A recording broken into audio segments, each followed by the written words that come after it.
Welcome to tonight's 7 at 7. It is Sunday evening, and it is right before the snowstorm happens. So hopefully you've got all your milk, bread, and whatever you want to snack on for the next couple days already in stock. So let me get back into what I was talking about this morning.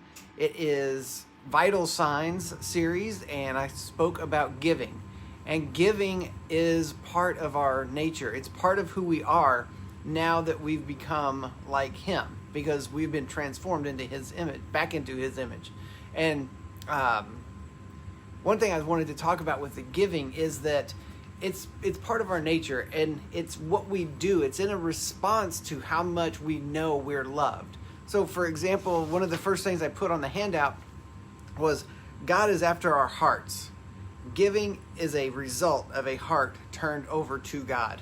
So I think when we see that, sometimes I think we get so caught up into what our life looks like now. We get caught up in the things going on in this world, all of the stresses that might try to come against us, our bills or work or family or friends or whatever, girlfriend, boyfriend, husband, wives, all these things that come and try to speak louder than what the truth of God's word speaks to us. And if you allow that to happen, it really takes away from your identity. It takes away from who you're identifying yourself to be. So I want to read a couple of things with you, or over with you. But in John 1, verses 4 through 5, it says, "In him was life, and the life was the light of men. And the light shines in the darkness, and the darkness did not comprehend it." And one thing I want to talk about where it says, "In him was life."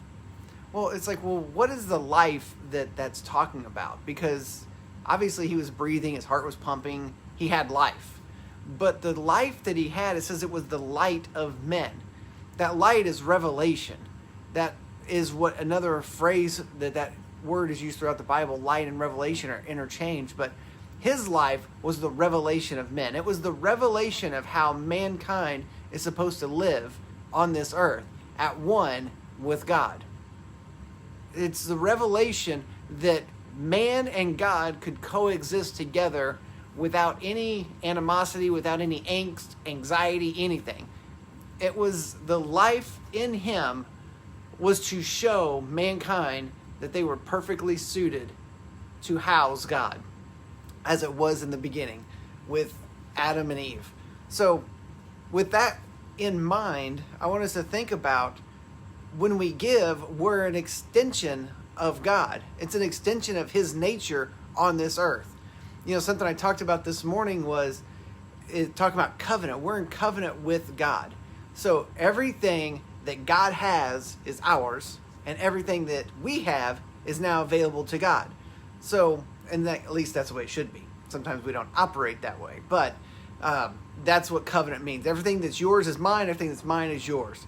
And I said, there's one thing that I have that God doesn't have, and that's a physical body. I have the ability to be on this physical earth in a physical body, to impact people in this physical world, to transform them into a new creature so that they're more aware of their spirit than they are of their natural body. So that's something God doesn't have. So God has to work through physical people to get these things out to the world. So with that in mind, let's look over at Corinthians, 2 Corinthians 8. I'm sorry, 2 Corinthians, what verse was that I had? Yeah, chapter 9, verses 7 and 8. And I had it in the NLT, but I'm going to read it in the Mirror Bible, and I put it up there for you because I think there's a lot of religious kind of traditional mindsets that try to hold us into a mindset or a pattern, and I want us to break free from that so we can be who we're supposed to be. Let's not let anything hold us back from being who God's calling us to be.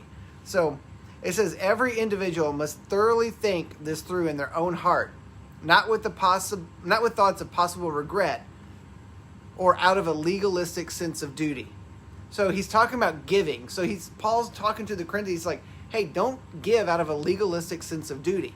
If you think you're going to give in order to get God to bless you, you're already backwards. That's religion talking.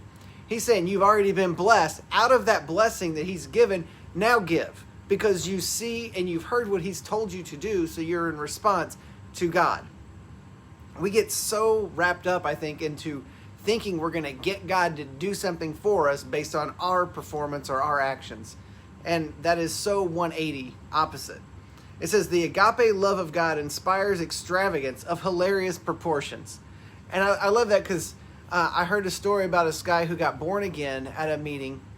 And I think he was an oil field worker, but he was so just in love with God that he just got his paycheck. It's like on a Friday. He got his paycheck, went to this meeting, and he got so in love with God and understood how much God loved him.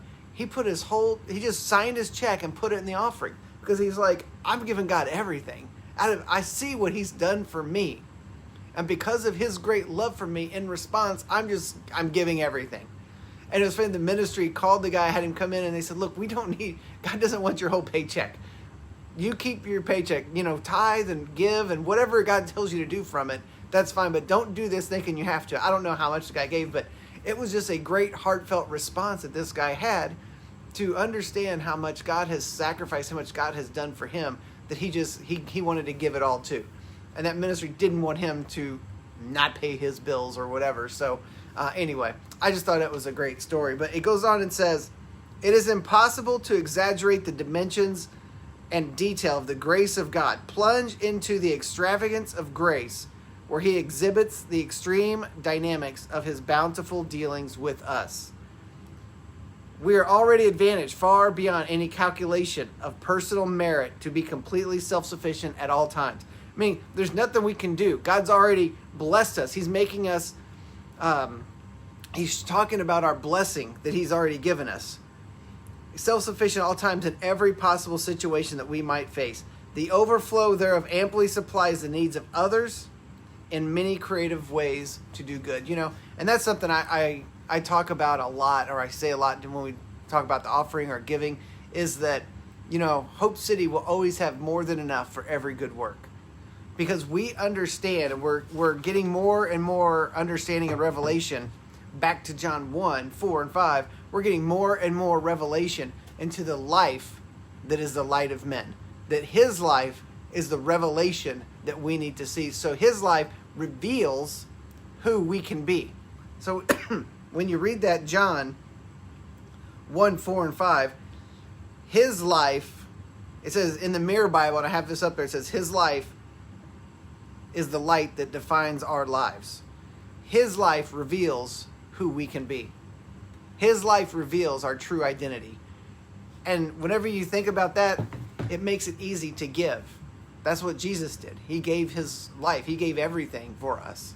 So hopefully I was able to put that all together. But I think my 7 minutes are up. So just think about that. The life of Jesus reveals our life, our identity.